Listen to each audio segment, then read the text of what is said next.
Solo de aquí del centro también.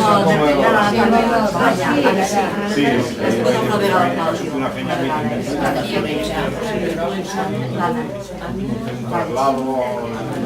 Florença.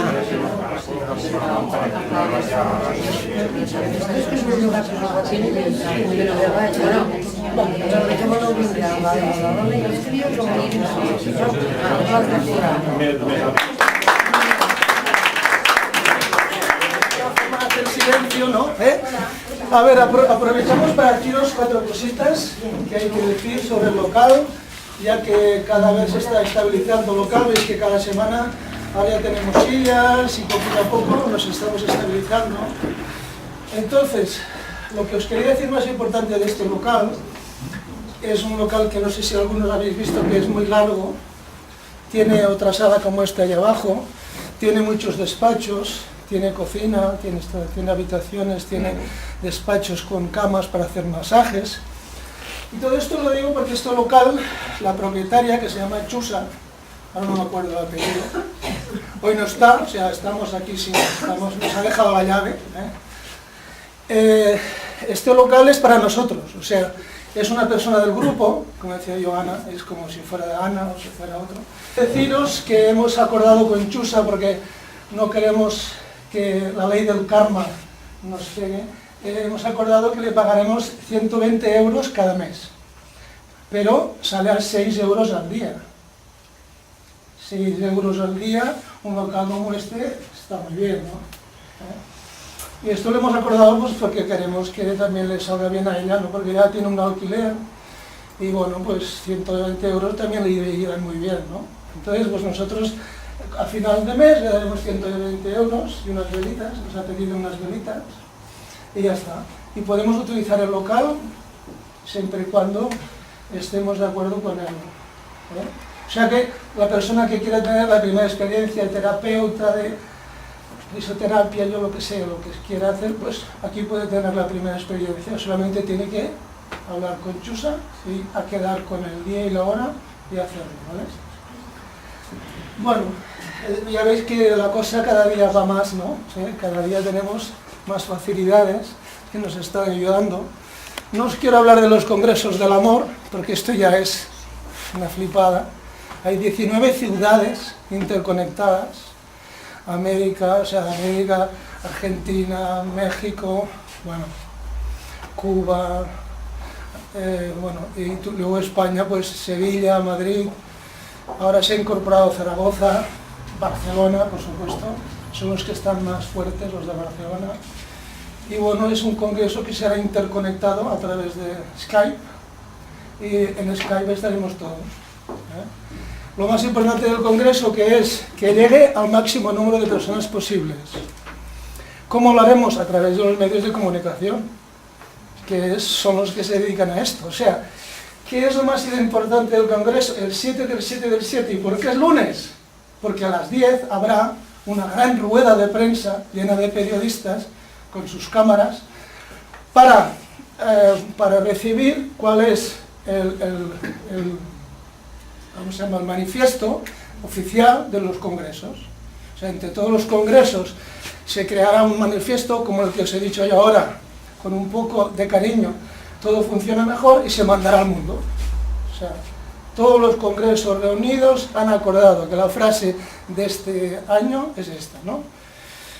Y esto es la idea, pero la idea es que llegue al máximo número de personas posible, O sea, no que se queden entre los 4 románticos, que como siempre ahora veníamos haciendo. La idea es que salga en los medios, que salgan en los titulares de los periódicos.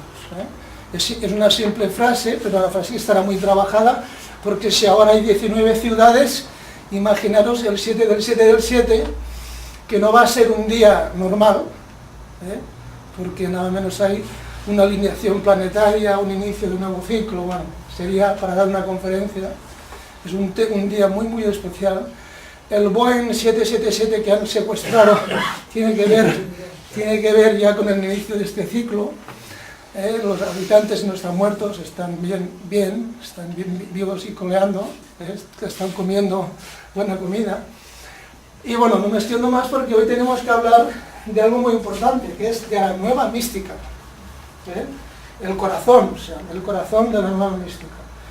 Y aquí tenemos a una persona que es estudioso de la mística, de la nueva espiritualidad, que se llama Juan Espinosa, que ha venido, bueno, él es de... Yo soy de Guadalajara, pero actualmente vivo en Madrid. Vive en Madrid, imaginaros, Ha venido de Madrid, o sea, esto solo ya merece un aplauso a...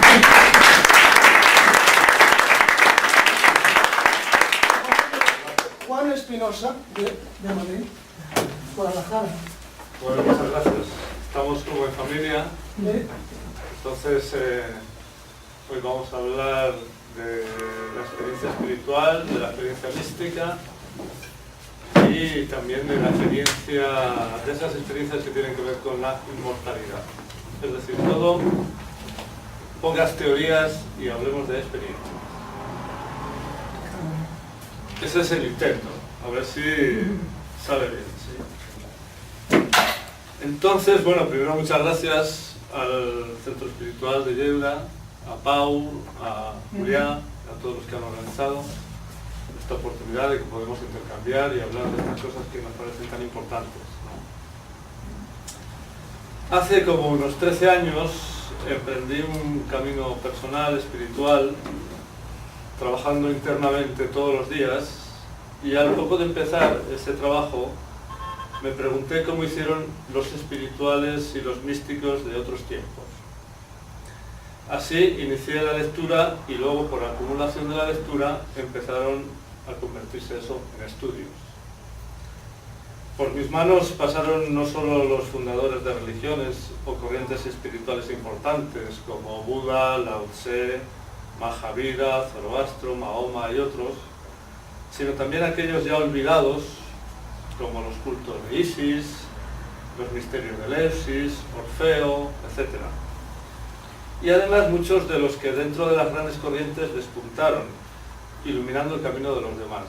Me estoy refiriendo a Teresa de Jesús, Juan de la Cruz, Ignacio de Loyola, Jacobo Moen, Tomás de Kempis, Hildegard von Bingen en Europa, también los monjes del Monte Athos, la Filocalia, la oración del corazón, el gnosticismo, los místicos sufís como Ibn Arabi, Al-Ghazali, Jalaluddin Rumi, los judíos como Gilles el Sabio o Simeón de León, y del oriente, del lejano oriente, Nagarjuna, Patanjali, Milarepa, Dogen, Ikju, Nichiren y otros de las diversas ramas del budismo y del yoga. Muchos nombres, ¿no? Y de todos estos extraje seis estudios, 6 perlas, que son Teresa de Jesús, Juan de la Cruz, Ignacio de Loyola, Dogen, que es japonés, del 1200, Ibn Arabi, que es murciano, sufí, también del 1200, y Miguel de Molinos, que es muy poco conocido, es aragonés, de finales de 1600, murió en Roma en la cárcel después de 9 años condenado por la Inquisición. Un místico que tuvo muy mala suerte y si hubiese sido bien considerado por la historia sería uno de los grandes santos de la cultura cristiana. Entonces hice estos 6 estudios. ¿Sí? Ahora mismo actualmente sigo estudiando, estoy estudiando místicos del Oriente, del budismo tántrico tibetano. Y primero hice estos estudios porque empecé por mi entorno cultural. Y el otro factor de por qué salieron estos estudios y no otros es porque de estos 6 hay mucho material en castellano. Sin embargo, hay de muchos místicos de los cuales hay muy poco material. Por ejemplo, un místico japonés que se llama Ikju, muy interesante, pero en castellano apenas hay un librito muy chico y entonces había muy poco material.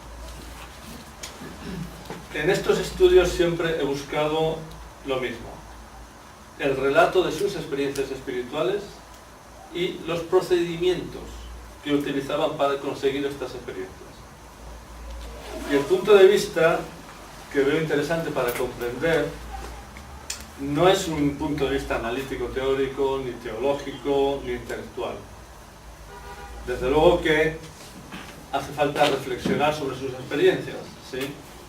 Pero el punto de vista que es interesante creo que es el de el, como practicante espiritual, estudiar y leer a otros que tienen sus experiencias, ¿no? Ese es el punto de vista, es decir, es como si un torero habla de otro torero. Siempre hay un desnivel, yo no tengo el nivel de estos místicos, desde luego, ¿no? Pero desde mi camino espiritual intento comprender sus experiencias.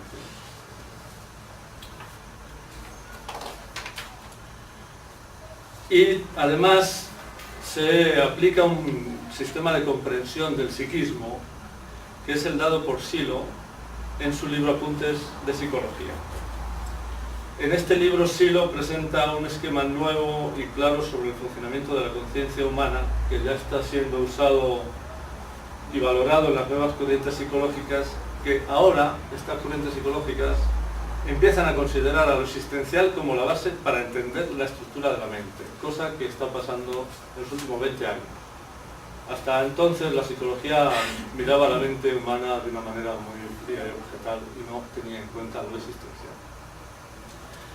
Es decir, estos estudios se han hecho desde mi experiencia espiritual, entendiéndola con el esquema de comprensión de la nueva psicología humanista de Silo. Bien, creo que una de las cosas que hay que hablar es qué entendemos nosotros por mística. Hay que reflexionar de qué estamos hablando. Lo primero es intentar hacer un esfuerzo difícil por separar religión de mística. Creo que todos tenemos asociadas esas dos palabras, entendiendo que la mística se da dentro de la religión, pero no es del todo así. Desde luego que en el seno de las religiones han nacido grandes místicos, pero también fuera de ellas. Y no solo eso, antes de las religiones había místicos, y después de las religiones habrá místicos. Más aún, siendo un poco más exagerados, ¿qué sería del cristianismo, del islam o de cualquier religión sin lo místico? Simplemente no habrían existido. Es la experiencia espiritual profunda, o sea, lo místico es la chispa sagrada que incendia a los grandes fundadores de las religiones, que desde esa experiencia arrojan esos huracanes que transformaron la historia. Lo místico florece en todos los tiempos y en todas las culturas, e intenta adaptarse y sobrevivir en el mundo que le toca vivir. Lo místico es universal y atemporal. Estuvo en lo anterior, está en el durante y estará en lo posterior a todas las religiones, porque está en el alma humana, como el enamoramiento, el arte, la poesía, la amistad y lo divino. Por eso lo místico se expresa en la filosofía, en el arte, en las relaciones humanas y en multitud de campos.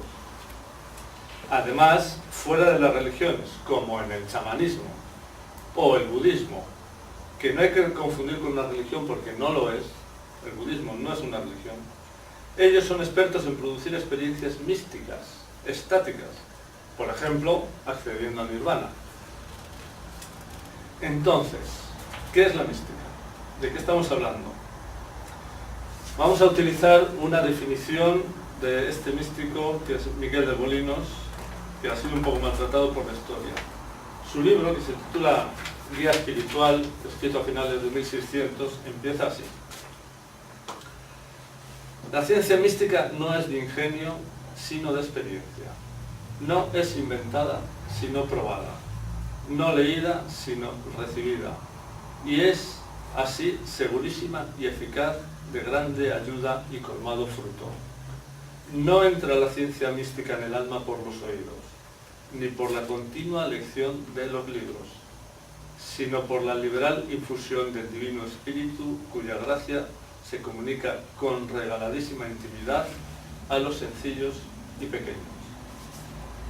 Entonces, estamos diciendo que lo místico es una experiencia, y no un análisis, ni una teología, ni razonamiento, ni especulación. Es esa particular experiencia que de alguna manera supera los mecanismos de la conciencia habitual para toparse con otras realidades, y ese choque con esas realidades transforma profundamente al sujeto. esas otras realidades han sido relatadas con cierta dificultad por infinidad de espirituales de todas las culturas y de todos los tiempos. Los nombres para llamar a esto son muchos. Nirvana en el budismo, Samadhi en el Zen, iluminación, Fana en el sufismo, fusión con Dios en la mística europea, la vacuidad, lo inefable, la experiencia de lo eterno, el gran silencio, la revelación, el despertar del Dios interior y un largo etcétera. Ahora, por fin que se está resquebrajando un manto de racionalismo que ha cubierto nuestra cultura, ahora que se caen los valores y las creencias, ahora empieza de nuevo a ser creíble, y esto me parece que es muy importante, empieza a ser creíble que la experiencia espiritual sagrada y profunda puede estar accesible a cualquier ser humano que la busque con verdad y sin contradicción. Esto, según van pasando los años, lo creo con más fuerza, viendo cómo lo espiritual se está despertando de diversas y a veces difusas o confusas formas. Siempre ha sido mi intención poner estas experiencias en primer plano, para elevar la creencia de que se pueden tener experiencias trascendentes. Y que realmente son esas experiencias las que dan sentido a la vida y a todo lo existente. Y es necesario aclarar que no solo hay un tipo de experiencia, sino que son muy diversas, como diversos también son los procedimientos. Entre estos procedimientos son conocidos, por ejemplo, la meditación, que a veces se practica como concentración mental y otras como reflexión sobre los actos mentales. También otro método es el trabajo con la energía, como por ejemplo en el yoga. O otro trabajo con la energía es el trabajo que se hace en el mensaje de Silo con la fuerza. Otro método es el alegórico, muy desarrollado en el cristianismo. La vía devocional es un camino desarrollado en el sufismo y en la oración del corazón. Y también está el trabajo con la representación de las formas, que encontramos en el pitagorismo y en algunos procedimientos del budismo tántrico tibetano. No vamos a desarrollar eso aquí ahora porque es un tema larguísimo. Podríamos escribir varios libros para hablar de eso, ¿no? Pero lo que sí podemos hablar es de las dificultades y las condiciones internas que debe tener aquel que busque las grandes verdades. Porque creo que hay que ser claro con esto. Fácil no es. Una cosa es que un día accidentalmente, que pasa a veces, podríamos decir accidentalmente uno tenga una experiencia extraordinaria. Y otra muy diferente es que busque esa experiencia, me ponga una intención en tener una experiencia. Llegar a esta experiencia no va a ser fácil. Y esta dificultad pondrá al practicante en situación real de necesidad. Es decir, si no hay una necesidad interior clara, el practicante no tiene suficiente fuerza para superar sus dificultades. Y esto lo vamos a ver con claridad leyendo a los místicos. Al leerlo vemos que todos ellos pasan por crisis personales, sienten una necesidad importante que les empuja una y otra vez al intento. Algunos, por ejemplo, pasan décadas hasta que tienen la primera experiencia espiritual. Teresa de Jesús escribe que le costó 16 años de práctica hasta que algo le pasó, tuvo el primer éxtasis. Así que fácil no es. Entonces, sienten una necesidad importante que les empuja al intento una y otra vez. Todos pasan por un reconocimiento de su pobreza interior, de su fracaso en la búsqueda de aquello que creen que les hará felices. Estas son condiciones internas necesarias para la experiencia buscada: el reconocimiento del fracaso y una fuerte necesidad. Sin este fuerte motor interior, al poco que surgen las dificultades, abandona el intento. No es fácil silenciar la mente. No es fácil entregarse psicológicamente a Dios. No es fácil meditar y meditar hasta encontrar la raíz del sufrimiento o hasta trascender los mecanismos de la propia conciencia. No es fácil entregar el corazón a una práctica devocional que necesita semanas, meses años, pero ellos, montados en la necesidad, insisten y llegan al paraíso de las grandes experiencias. Esta necesidad cada vez la siente más gente, por el fracaso del mundo en el que vivimos. Esta necesidad se está despertando y nos va a dar muchas alegrías. Porque el ser humano va a avanzar hacia una mayor coherencia, hacia una mayor bondad, va a ser más moral, más sensible, más feliz. Estas son las consecuencias que se producen del trabajo espiritual. Un mejor ser humano, un ser humano en crecimiento.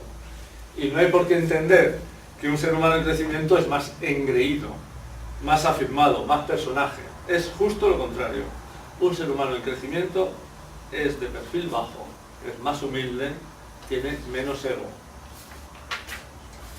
Esto no solo lo digo yo, Solo hay que ver a los místicos que no paran de hablar de que para avanzar en el camino hay que ser humilde. No porque si no eres humilde es un pecado, es que si no eres humilde no avanzas. Te crees muchas cosas, pero realmente no avanzas. Porque la humildad te pone en situación de ser honesto y verdadero contigo mismo. Si no, uno se cree muchas cosas. Perdona, Juan, ¿cuál podría ser una experiencia mística? O sea, aparte de la meditación, ¿no? Entrar o sea, por ejemplo, ¿no? Hay muchos tipos de experiencias, pero creo que luego después, al final, podemos intercambiar de diversos tipos de experiencias, pero hay muchos tipos de experiencias. Por ejemplo, Santa Teresa de Jesús describe éxtasis, ¿sí? Y Ben Arabi describe algunas experiencias donde se funde su alma con Dios de una manera muy sublime, entonces queda toda su vida transformada. Pero hay muchos tipos de experiencias. Los que tienen una tradición de meditación trascendental no paran de buscar el silencio y entrar en el vacío. Y cuando por fin entran en un vacío, que es una quietud mental, que se mantiene por sí sola, no por el esfuerzo, una quietud mental, entonces se sienten totalmente transformados y ven la realidad de otra manera. Ellos lo llaman el vacío, el gran vacío, la vacuidad, ¿no? Y para eso tienen métodos por los cuales son capaces de frenar y hasta suspender la actividad de la mente. Pero hay muchas más experiencias, ¿no? Por ejemplo, una experiencia que tiene mucha gente, ¿no? Y que yo creo que mucha gente ha tenido. En un momento dado estás en un paisaje lindo, estás en una puesta de sol, estás viendo el mar, estás relajado y de repente ves el mundo de otra manera por un instante y parece que lo comprendes todo. Por un instante se te paró la conciencia y ves el mundo de otra manera y ¡pum!, de repente se va. Pero te deja una señal interna. Has visto el mundo de otra manera y no sabes qué te ha pasado. No comprendes qué te ha pasado. Eso nos ha pasado a muchos, ¿no? Es un tipo de experiencia así muy sutil, que deja una pequeña señal en uno, ¿no? Eso es una experiencia espiritual profunda que a uno le da mucho que pensar. Otra experiencia espiritual profunda es aquellos que han tenido un contacto con los seres queridos que partieron, ¿sí? Mucha gente ha tenido contacto con los seres queridos que partieron. Por ejemplo, se murió alguien con el que uno tenía una fuerte conexión afectiva y él que se queda aquí se queda un poco desazorado y el que partió se le aparece en un sueño y le dice algo. Y todo aquel sufrimiento que tenía se le pasó. Ya sé que ese que partió está bien. No. Mucha gente ha tenido experiencias de este tipo, pero no se hablan porque da problema hablar de eso. ¿Qué van a decir si yo empiezo a decir estas cosas? ¿Qué van a pensar de mí? Que veo fantasmas. Pero mucha gente, y yo en estas situaciones, que ya he hecho algunas pocas presentaciones, al final la gente empieza a contar sus cosas y la gente le pasa ya la cosa, pero hay problemas para contarlo, porque estamos todavía en una mirada muy racionalista de las cosas. Y no escuchamos a la gente cuando le pasan cosas que le pueden cambiar la vida, ¿no? Pero luego podemos hablar, ¿no? Muy bien. Bien, entonces estábamos hablando de que la experiencia espiritual produce un cambio de comportamiento, ¿sí? La experiencia espiritual produce un impacto muy positivo en la persona. Cambia profundamente a la persona orientando su vida a un comportamiento más unitivo, más coherente, intentando unir lo que se piensa con lo que se siente y con lo que se hace. más bondadoso, entendiendo que merece la pena tratar bien a los demás y tratarse bien a sí mismo. Se gana en una mirada más moral sobre las cosas, perdiendo peso esa mirada material o práctica que está muy sobrevalorada en el momento actual y que ha producido y está produciendo muchos desastres. Por ejemplo, una mirada muy práctica y moral es que, como este es el dinero que hay, pues el dinero no llega para ayudar a la gente. No, ¿y qué pasa con el punto de vista moral? Ah, entonces la gente tiene que quedarse sin casa. Pero ¿qué es lo más importante? ¿La gente? ¿O los recursos? ¿O la prima de riesgo? ¿Dónde están los valores? Sobre eso hay que reflexionar, ¿eh? Porque como la mirada es práctica, pues se posterga al ser humano y se le dice que allá se los apañe usted. Bueno, con una mirada más moral, a lo mejor se destinaban los recursos de otra manera para que nadie se quedase sin su casa, para que nadie pasase miseria. Pero eso no le importa, no importa mucho en el mundo actual. De alguna manera se entiende, después de las experiencias espirituales, que la vida es algo más, que hay un sentido trascendente y que se ha tenido contacto con ese sentido. Muchas veces hemos leído relatos de experiencias de conversión, donde la persona, por una experiencia de este tipo, le cambia la vida y la comprensión de su existencia. Entonces su comportamiento cambia y ya no es igual que antes. Todo su sistema de valores se modifica y todo lo que creía ya no le vale. Parece que comprende que su vida tiene un destino más allá de la muerte. ¿Qué pasaría con nuestras creencias y con nuestros valores si mañana alguien nos enseñase cómo iba a ser nuestra vida después de morir? Bueno, sería un vuelco radical. Si existiese esa posibilidad, sería un vuelco radical. Este, precisamente, es uno de los temas de fondo. La búsqueda de una experiencia que muestre que no todo termina con la muerte, que se continúa más allá de la muerte. Quizá muchos piensan que no se puede tener experiencia, que eso no es posible, ¿no? Para saber qué pasa después de la muerte hay que morirse y claro, si te mueres ya no lo cuentas. Vale, pero parece que los místicos no están de acuerdo con esto y también mucha gente intuye que el mundo es algo más que el triunfo y el imperio de lo natural. Aquí está en juego el concepto de ser humano, ¿sí? Ahora mismo el concepto imperante en el mundo es que el ser humano es natural, o sea, nace, crece, es feliz o sufre, se reproduce o no, y luego muere y final, se acabó. Pero el concepto que se tiene en la mística, en el mundo espiritual, que muchos tenemos es otro. Desde luego el ser humano tiene una parte natural, ¿sí? Que nace, crece, envejece y muere. Pero también tiene una parte espiritual que se puede experimentar, ¿sí? Esta parte espiritual crece y se desarrolla según sea nuestro comportamiento en la vida. Es decir, si desarrollamos nuestra bondad, si somos coherentes uniendo lo que sentimos, pensamos y hacemos, si hacemos cosas por otros desinteresadamente, si nos implicamos en el mundo buscando un mundo mejor, entonces esa parte espiritual crecerá y se fortalecerá y será lo que continúe más allá de la muerte. Porque esto es lo que está en el trasfondo, empujando a los espirituales, la creencia en la inmortalidad y la rebelión contra la muerte.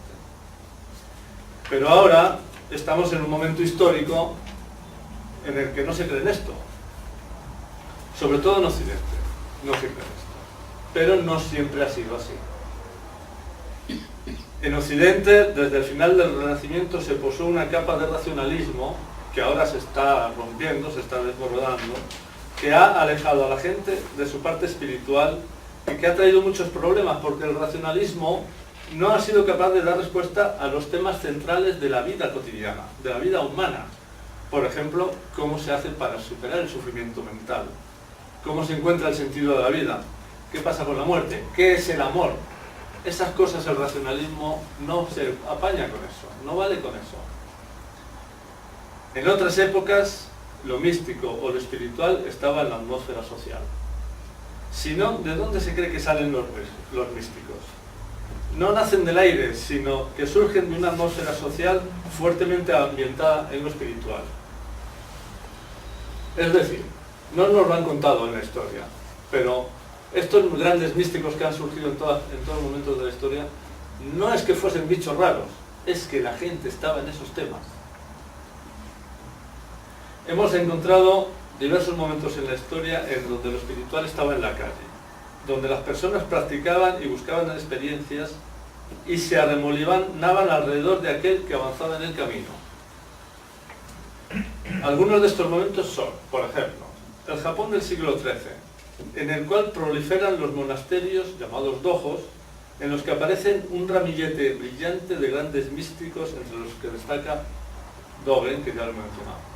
Es un siglo tremendo. Una cantidad de población tremenda se va a vivir a los monasterios. Aparecen grandes místicos que luego marcan la historia del Japón. ¿Sí? Otro momento también es el siglo XIII, pero esta vez en el mundo árabe. Ibn Arabi, en un libro, nos relata, un libro que se titula Los sufís de Andalucía, nos relata la cantidad de maestros y practicantes de sufismos. El sufismo es la gran rama mística del Islam, que por doquier practican. ¿Sí? Entonces en este libro aparecen decenas y decenas de personas que él conoce y habla de ellos como practicantes, este señor, etcétera, etcétera. Entonces está reflejando una atmósfera social donde había mucha gente en estos temas. ¿Sí? Y otra situación impresionante es la Europa de los siglos XV a los siglos XVII, en la que multitud de grupos de espirituales florecen. Bueno, tanto es así, y esto no nos lo han contado, tanto es así, había tal proliferación de prácticas que la Inquisición no era capaz de controlar el fenómeno. No tenían personal suficiente para controlar el fenómeno. No. Desde un punto de vista negativo que exista una Inquisición, ¿no? Pero gracias a las actas de la Inquisición sabemos lo que pasaba. No eran capaces de controlar, había tanta gente practicando que no podían con ello. Así se entiende que en estos momentos de fuerte florecimiento surjan esos grandes monstruos de la mística que iluminaron el camino de los demás. Se entiende fácil. ¿Por qué actualmente hay grandes figuras del deporte? Porque hay miles y miles de practicantes, miles y miles de seguidores, miles y miles de recursos económicos. Bueno, lo mismo pasó en el pasado respecto de lo espiritual. Lo mismo ocurrió, había una atmósfera espiritual tremenda. Y creo que pronto va a llegar algo parecido. Ya se está despertando de nuevo una ola de espiritualidad, pero ahora va a ser global. La crisis de creencias y el desgaste del mundo racionalista está empujando de nuevo a que las personas entendamos de una vez que no hay nada más importante que nuestro crecimiento espiritual. Ya se ven síntomas claros de esto y pronto va a ser fuerte esta oleada. Y es para alegrarse, me parece. Porque gracias a esto podrán ponerse las bases de una nueva sociedad y un mundo nuevo que el racionalismo ha sido incapaz de hacer. Les voy a contar un pequeño detalle que me parece importante. En todos estos grupos de practicantes, tanto en Europa como en el Japón, etc., se mezclaban las clases sociales. Por ejemplo, había un grupo que se llamaba los quietistas, ¿sí? O los iluminados. Se reunían e intercambiaban. Y ahí estaba el campesino, el militar, el burgués, el conde. Todos iban allí a hablar. Y allí no dominaba sobre ellos el de la clase alta, no. Al que escuchaban es al que tenía experiencia independientemente de su nivel. A ese es al que seguían. Por ejemplo, Ignacio de Loyola era, cuando llegó a Roma y empezó a montar su compañía, era un pobre. Iba andando, se corrió toda Europa andando, descalzo. Y llegó a Roma con un pequeño grupo y en muy poco tiempo montó un revuelo impresionante, ¿no? Es decir, la gente se mezclaba en estos grupos, ¿no? Y no se hacía caso al rico, sino se hacía caso a aquel que tenía experiencia. Entonces, esta mezcla da una situación social muy interesante y creo que serán las bases de un nuevo mundo, porque pondrá lo espiritual y lo humano en el centro, porque estamos en igualdad de condiciones ante la muerte, ante la superación de las angustias, de los temores, ante el afán por superarla. Y este me parece que ha sido el motor de la mística, la búsqueda de la experiencia de la inmortalidad expresada de diversas formas. ¿Y por qué es tan importante este tema de la experiencia de la inmortalidad? Porque la muerte es la fuente máxima de sufrimiento. Todos lo sabemos bien. Todos lo sabemos bien cuando sentimos la muerte cerca, cuando se muere un familiar o ante la posibilidad de nuestra propia muerte. Tanto es así que no queremos ni pensarlo. Y vivimos fugados de este tema, que seguro que nos va a afectar. Seguro que vamos a partir, que todos nuestros seres queridos van a partir, pero este tema no queremos ni tenerlo presente porque nos genera mucho sufrimiento. ¿Y si se abriese la posibilidad de tener una experiencia que nos enseñe qué va a pasar después de la muerte? Pensémoslo, abramos nuestra mente, y si fuese posible. Todos los místicos, sin excepción, todos los que han pasado, y son decenas de libros los que han pasado por mis manos, en algún momento hablan de esto. Unos lo llaman la salvación de las almas, otros lo llaman la entrada al nirvana, otros la faná, otros la gran liberación, y muchos hablan de la muerte como una ilusión. Por ejemplo, Silo dice, la muerte es la ilusión máxima. Pero ¿cómo puede romperse esta ilusión? Dicho de otro modo, se pueden tener experiencias que muestren la continuidad de la muerte, más allá de la muerte. Se puede experimentar el espíritu. Eso dicen los místicos. Todos ellos hablan de esto de una forma u otra. Sus libros están llenos de experiencias. Y creo que muchos hemos tenido alguna experiencia que nos habla de esto. Pero no le hemos dado la importancia porque esta sociedad todavía no tiene estos temas presentes. No se habla de esto. Y es muy importante comenzar a hablar de esto, sacar estos temas porque hacen a los temas importantes. Normalmente, cuando a alguien le pasa un tipo de experiencia, se está callado y no habla de estas cosas porque él siente la mirada de los demás, ¿no? Ojalá surjan grupos de practicantes, de investigadores, de buscadores, obsesivos de experiencias trascendentes. Ojalá despertemos y quitemos un poco de tiempo y de energía a lo secundario y lo dediquemos a lo primario, que no es el dinero, ni el éxito social, ni el estatus, sino el destino de nuestras vidas y de más allá de esta vida. Personalmente, cada vez con más convicción, creo en la inmortalidad. Por la experiencia de ellos y por mi propia experiencia, se va cayendo el velo de la ilusión de la muerte. Desde que emprendí este camino espiritual, mi temor a la muerte ha bajado mucho y ya creo muy poco en ella. He dado algunos pasos, me sentí muy fracasado en un momento de mi vida y aún de vez en cuando me siento fracasado. Di pasos importantes hacia la reconciliación profunda de mi vida y aún de cuando en cuando tengo que reconciliarme conmigo mismo y con mis seres queridos. Y emprendí un camino de desarrollo espiritual que me llevó a cambiar, a despertar nuevas actitudes y a la experiencia con la inmortalidad. Les contaré mi caso. Sí, brevemente. Brevemente. Bien. Hace como 13 años yo estaba en una situación interna de un gran vacío interior. De fracaso de todas mis esperanzas, mis expectativas de toda la vida. Todas mis esperanzas y mis ilusiones no se habían cumplido, aunque no me iba mal. Yo tenía mi trabajo, mi familia, mis amigos, pero a pesar de eso yo me sentía vacío y fracasado. Esto, hay que decirlo, ya me había pasado otras veces. Pero esta vez me dije que debía de salir de esta situación encontrando un camino de verdad que me llevase a tocar y comprender el sentido de la vida y a experimentar que no todo terminaba con la muerte. Así que no me importó estar en esta situación de fracaso bastante tiempo hasta que encontrase una señal que orientase mi vida. Y esta señal llegó. En esa época, como ahora, participaba activamente en una nueva corriente espiritual que se llama el mensaje de Silo.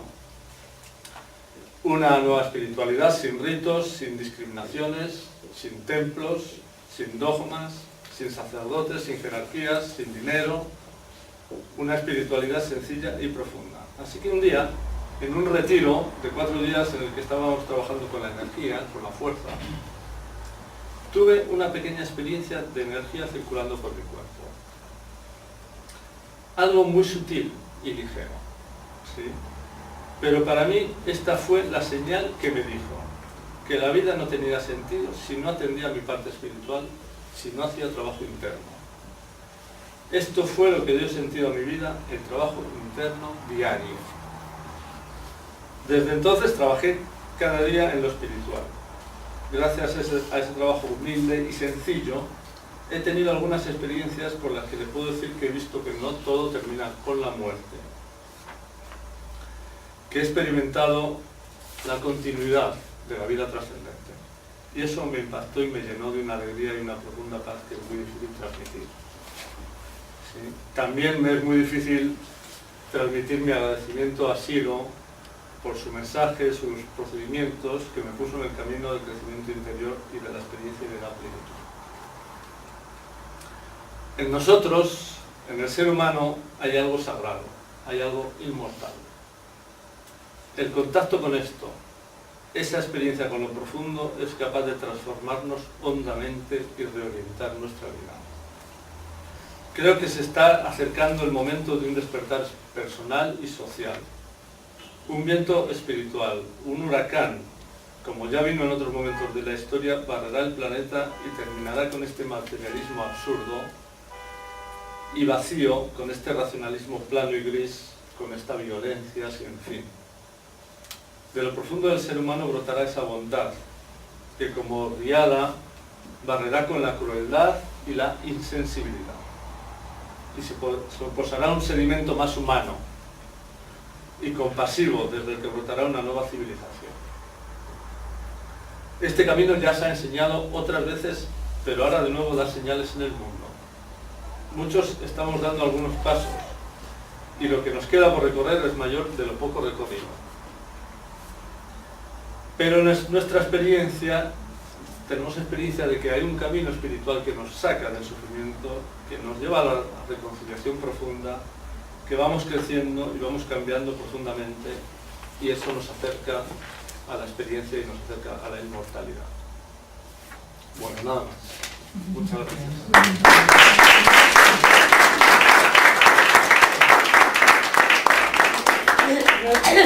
¿Alguien quiere hacer alguna pregunta? Por favor, levantar la mano y iremos dando...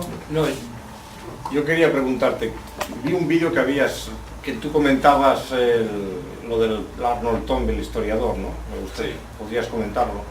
Sí, ha habido muy pocos historiadores que hayan hecho filosofía de la historia, o sea, síntesis de las líneas de la historia. ¿Sí?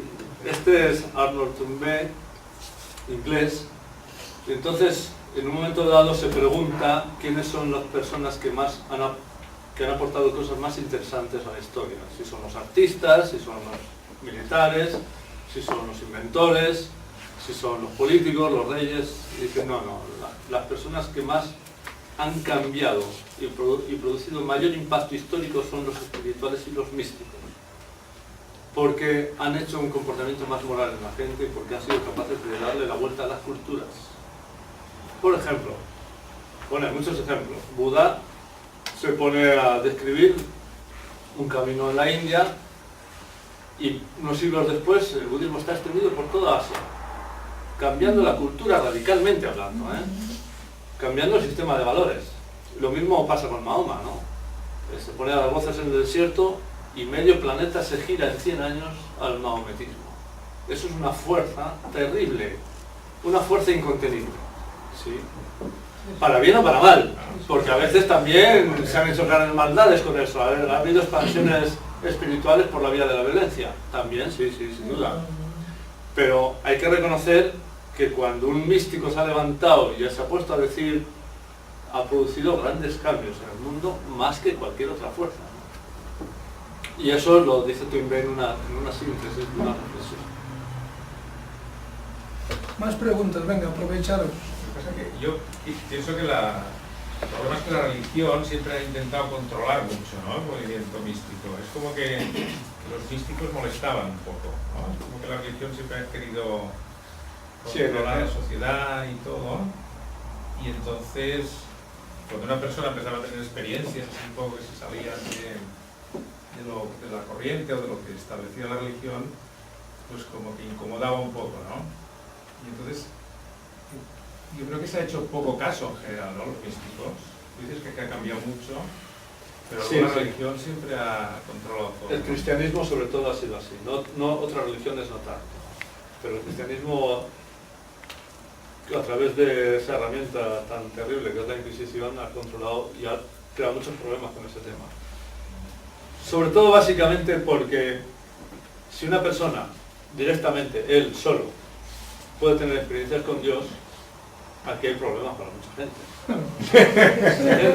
Si eso empieza a correrse, todo un sistema estructurado a lo mejor empieza a entrar en crisis, ¿no? Porque él solo, con un procedimiento sencillo, se toma contacto directo con Dios y tiene una experiencia tremenda. Entonces eso es un peligro muy grande. Pero esa forma de controlar es una cosa muy occidental y muy, no solo cristiana, es una cosa muy occidental. En otros sitios, por ejemplo, el sufismo en el Islam no se ha controlado, nunca se ha podido controlar. Ha habido pequeños conatos, pero ha sido imposible. Es una corriente mística que nunca se cortó. El misticismo en Europa se cortó. En un momento dado histórico, a finales de 1600, hubo una serie de juicios sistemáticos contra los místicos y ahí se cortó. Después de eso, bueno, no...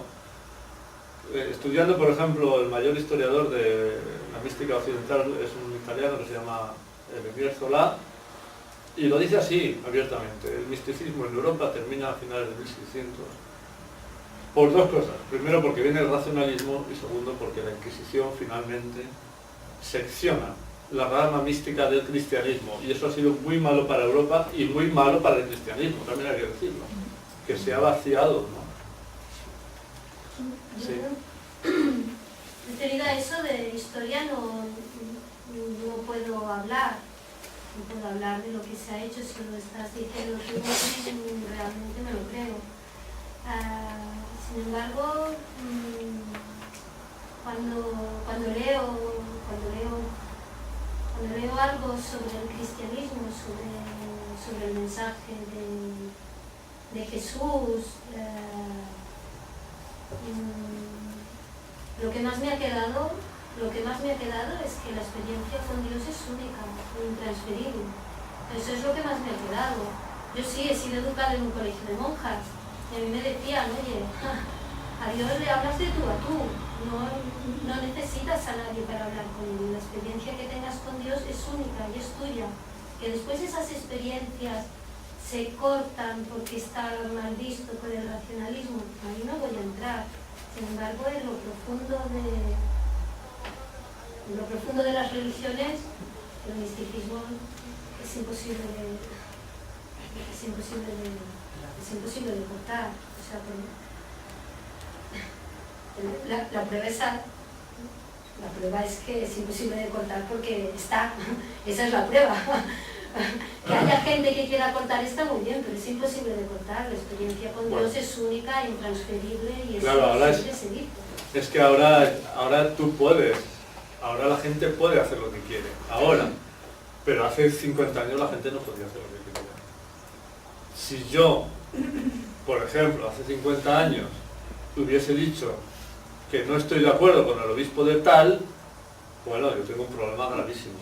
Tan grave como... Yo no estoy hablando de opiniones sí, personales, pero por ejemplo... Yo no estoy hablando de opiniones personales. Yo con lo que me estoy refiriendo es que en el cristiano, que hay gente, el obispo de tal, que quiera cortar cabezas y que no está socialmente bien visto hablar de ciertas cosas, vale. Pero que en lo profundo del catolicismo no se puede, porque es que es su principio. Ama a Dios sobre todas las cosas. O sea, es que ahí ya está todo dicho. Ama a Dios sobre todas las cosas, y eso, después pueden venir otras cosas, pero el principio, eso nadie lo puede cortar. Sí, eso no lo discutimos, claro. Pero luego que dentro del cristianismo la posibilidad de tener experiencias espirituales la hay, como no va a haberla. De hecho las ha habido grandísimos místicos en el cristianismo. Pero el propio cristianismo no ha sido potenciador de esto en un momento dado, sino la propia estructura cristiana ha sido negador de este momento dado. ¿Sí? Y en un momento histórico diferente, pues ha salido eso, y en un momento histórico posterior, ellos mismos han intentado, y de hecho lo han conseguido, porque la mística en Europa, la producción de libros de mística en Europa a finales de 1600 se corta y desaparece. Se puede ver en las editoriales, ¿no? Como en un momento dado hay mucha producción de libros y luego se muere. Porque se han hecho cosas para que eso se seccione, ¿entiendes? Tú individualmente puedes hacer lo que tú quieras, sí, eso es indudable, pero no vas a poder hablar de eso. Porque si tú hablas de lo que te pasa, vas a tener problemas por todas partes. Entonces, de alguna manera, eso es una coartada a tu libertad, muy grande, también a tu libertad de experiencia. Porque si tú tienes una experiencia y puedes comunicarla, o puedes agruparte con otros que están en el mismo intento, eso va a acelerar y va a alimentar tu búsqueda. Pero si te sientes sola y te empiezan a pasar cosas y no puedes hablar de eso, tienes un lío gordo. Yo quería preguntarte, cuando has hablado de eso de la historia, has puesto, por ejemplo, de ejemplo pues a Mahoma, que ha sido un transformador de las sociedades, mística, has puesto de ejemplo a Mahoma. No sé si ha sido involuntariamente o voluntariamente que no has puesto a Jesucristo, o es que tienes algo en contra.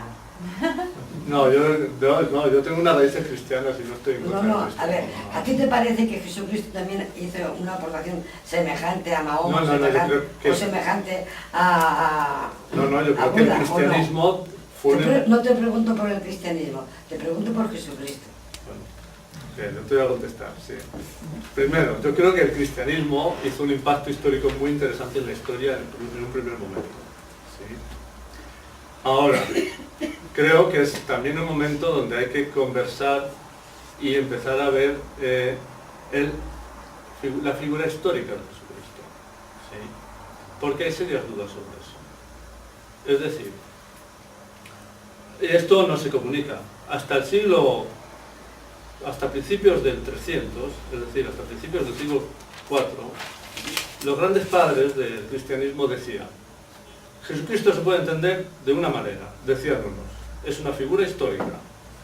Otros grandes padres del cristianismo decían: no, Jesucristo no es una figura histórica, es una figura alegórica. Es una alegoría. Y esto, después del Concilio de Nicea, se cortó como herejía. Y si empezabas a opinar así, bueno, entonces, ¿ha pasado o no ha pasado? Según Silo, Jesucristo no existió. No, según Silo no, según mi opinión. Según vuestra tendencia. No, según mi opinión personal, individual. Según tu Pero Mahoma otros también habrán tenido otras historias, no todo será estos y los otros no. A ver, yo el contacto que tengo con gente cercana aquí en Silo, veo que tiene este problema con Jesucristo. O sea, no es el lugar. Entonces, yo veo que esto no depende de ti, sino de la corriente a la que te has formado. No. Hombre, porque yo te digo que en el siloísmo hay gente cristiana. En el siloísmo hay gente más cristiana. que piensan como tú. Hay más que piensan como yo, pero también hay gente conectado con ellos. Y también hay gente cristiana. Vale, Crean que ven a Jesucristo como una cosa, o sea, que como lo que has hecho tú ahora, ¿no? Que lo has sometido por si acaso, ¿no? Por si acaso no has dicho nada, pero yo en esto ya he visto que sí tenías en contra. No en contra. A ver, yo no voy a ponerme en perspectiva ahora de esto, simplemente solo quería preguntar mi visión, y tu visión distan mucho.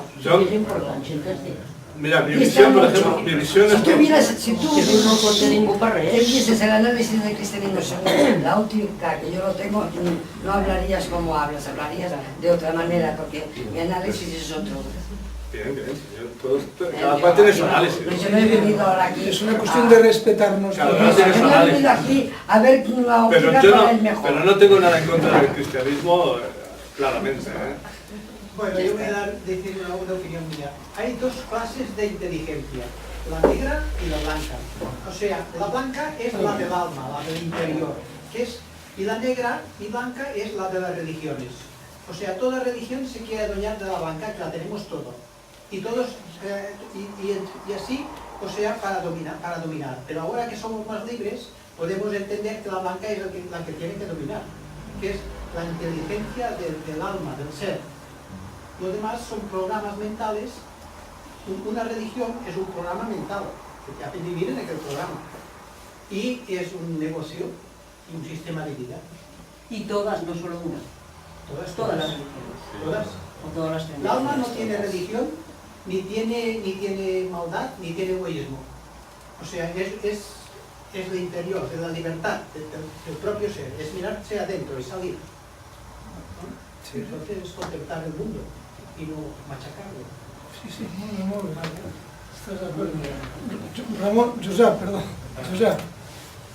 Bueno, he estado escuchándote hoy un poco rato, que he llegado tarde, pero de todas maneras, el momento que he estado escuchando tus palabras, no tenía nada que replicar porque todo me gustaba. Primeramente, esta convicción tan poderosa y tan fuerte que querías introducir en nosotros de que el ser, o el alma, es inmortal.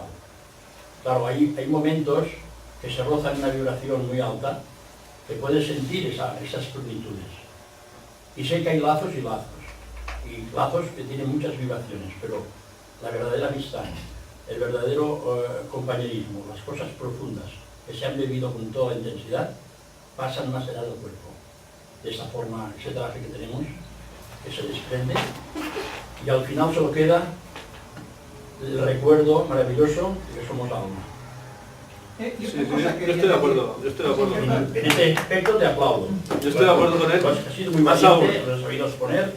Más aún, yo te digo que no solo pienso así, sino que además, si tú o cualquiera, independientemente de su sistema de creencias, intentase insistentemente tener una experiencia que le muestre que no todo termina con la muerte, eso es posible. Eso lo han hecho los místicos, son seres humanos normales y corrientes. Y va a venir un momento histórico que ya está llegando, donde muchos miles y miles de personas se van a poner a eso. Yo creo. A eso. Porque es lo único, esa experiencia, lo único que te da sentido a la vida. Porque si no, ¿qué da sentido a la vida? La cantidad de dinero que tienes, la cantidad de amigos. Pero si queremos nacer a esta nueva cultura, a esta nueva forma de pensar, a este nuevo paradigma de la edad de oro, Sí. tenemos que ser almas. Sentir Sí. que tenemos más allá del cuerpo. Así es. Y desde esta forma ya estamos introducidos en el libro de la vida. Porque tenemos que recordar nuestro origen. ¿Dónde vamos? ¿Dónde venimos? ¿Dónde iremos? Y al final volvemos a la creación. El Padre, la luz, dile el alma suprema, dile el nombre que quieras. Pero el origen del hombre es volver al origen. Estoy de acuerdo. Rafa. No, solo quería decir una cosa, que con la sabiduría interior del alma se puede curar el cáncer. Por experiencia. Por experiencia. Él lo dice por experiencia. Ahora Rafa. No sé, bueno, si te parece, si quieres compartir un poco, porque concretando un poquito más, para ti una experiencia mística sería, por ejemplo, yo qué sé, sentir pues, como una unión o sentir una conexión con una energía suprema o... Porque sí, veo que no has hablado un poquito del concepto este de Dios, por ejemplo. Veo Sí. que no has hablado mucho, ¿no? Es que... O sea, tu conciencia de ser espiritual, tú como ser, pero luego esa espiritualidad la refieres a otra energía superior o... Bueno, es que no he querido hablar de Dios porque la experiencia espiritual mística en algunos casos será referida a Dios y en otros casos será sin dioses, sin ningún tipo de Dios. Por ejemplo, el budismo, que no es una religión, no cree en los dioses. Bueno, pero tiene muchos No. muchos ritos y muchas... No, hay que confundir. No. Hay que ir al... No. El budismo en su origen es un método de meditación profunda para llegar a superar los mecanismos de la conciencia y entrar en el nirvana. Eso es la síntesis. Todo el tema de luego las velas al Buda y todas las representaciones después, eso es una mezcla con el hinduismo anterior. Que el hinduismo sí tienen cientos de dioses y para que el budismo no le comiese terreno, cogieron a Buda y lo pusieron como un dios más. Pero el budismo en su origen es un método de meditación trascendental para superar la propia conciencia y entrar en el nirvana, sin dioses. Sí, pues si tienen al Buda es lo mismo que... No, porque no le piden a Dios nada, no le piden al Buda nada. El Buda les dice, tienes que hacer así y así, y van ellos, lo hacen. Es decir, no se quieren fundir con Dios, no se quieren fundir con Buda, no están en deuda con él, psicológicamente. Es un método, un procedimiento. Es decir, hay métodos, no solo ese, sino que hay más, ese es un ejemplo muy claro, sin Dios. Cuando tú citabas a Teresa de Jesús y a Juan de la Cruz, esto sí, para ellos Sí, sí. la experiencia de esa unión sublime con Dios, para ellos es el éxtasis que decías tú, ¿no? Sí. Entonces, para ti, concretamente, ¿no? A nivel personal tuyo, ¿cómo entiendes tú esa unión mística o esa mística? ¿Más como una cosa personal o lo refieres más tú también a una energía por encima suprema? Bueno, no sé muy bien qué decirte. Si te refieres a cómo yo me armo mi trabajo interno, sí, mi trabajo espiritual, yo no me refiero a ninguna imagen referencial. Sí. Yo me trabajo más a la forma parecida al budismo. ¿Sí? Es decir, no trabajo intentando acercarme a Dios, como por ejemplo hace Ignacio de Loyola, que quiere fundirse con él, o Teresa de Jesús. O también es la misma forma de trabajo que hace el sufismo. El sufismo se orienta por vía devocional a lo que llaman fana, que es fusión con Dios. No, yo no trabajo así. Yo trabajo por vaciar de actividad la mente, frenar la conciencia y entrar en el vacío. Sí, es una de las formas. Es el grupo donde estás tú, ¿no? No, esa es una forma que yo trabajo. El grupo que estoy yo trabaja, por ejemplo, mucho con lo que se llama trabajo con la energía o con la fuerza, que es un procedimiento, podríamos decir, aséptico, sin dioses también, ¿no? Pero la energía también es Dios. Bueno, pero eso es una opinión. Distintos nombres, ¿no? Eso es una opinión. Otro puede decir que la energía es todo. Claro. Pero no, es decir, para tener experiencias con la inmortalidad, si uno quiere apoyarse en ¿Pero Dios... qué quieres decir la experiencia con la inmortalidad? ¿Con el alma? ¿O con qué quieres decir con la inmortalidad? Sentir el ser. Sentir el ser, por ejemplo. Si uno quiere tener esa experiencia, uno lo puede hacer apoyándose en Dios o no, y se puede tener igual. Es decir, no se puede imponer o decir o crees en Dios o no tienes solución. Eso no es verdad, eso no es así.